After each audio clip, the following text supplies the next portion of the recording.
Even before I started making miniatures and dioramas in 2003, I was drawn to creating work that had a feeling of foreboding.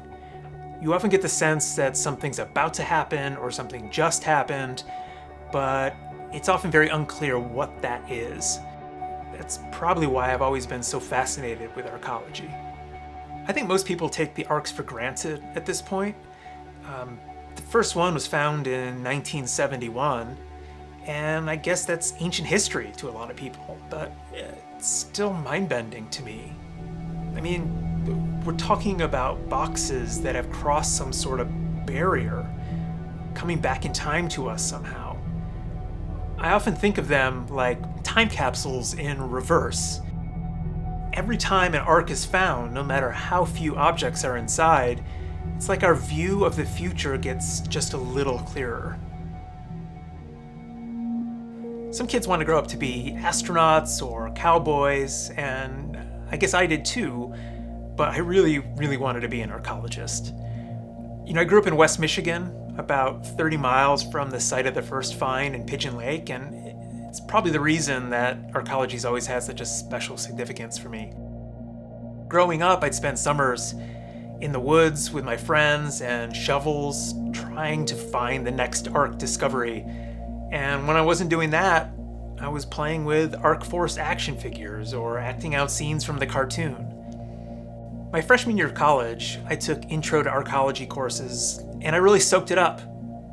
But I realized along the way that in my heart I was a visual artist, and that's the path I ended up following.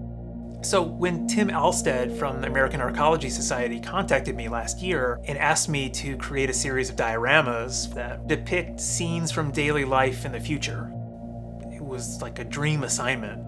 We launched this new initiative as a means to reach the broader public, and also as a way to further the mission of the Society in fostering an interest and appreciation for the Arks. We wanted to find a way to spark the sense of wonder that we all felt when we first discovered Arkology. The miniature work that Thomas has created over the past 15 years exhibits an attention to detail that, as archaeologists, we strive for. It was important to everybody involved in this project that we rooted in the facts, that the evidence that we have is represented. Like many fields of science, archaeology is part direct analysis of artifacts and part informed interpretation. The American Arkology Society put me in touch with archaeologists at institutions all over the country. I turned to them again and again to make sure that the models I created reflected the latest research and the latest evidence.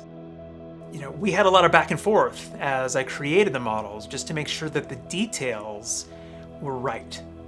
In some cases, like the patches on the uniforms of the soldiers and the militiamen, we were able to draw upon color schemes and insignia that have been seen on toy soldiers recovered from Arks. In other cases, like the model with the Apex Bank billboard, we have the name of the bank, we have the logo and the color, but there are a lot of blanks we had to fill in. So in a case like that, there's a conversation. What can we do here? How can we interpret this? What makes sense? Education's a huge part of this project. Each model is accompanied by an explanatory label and an audio guide at arkologysociety.org.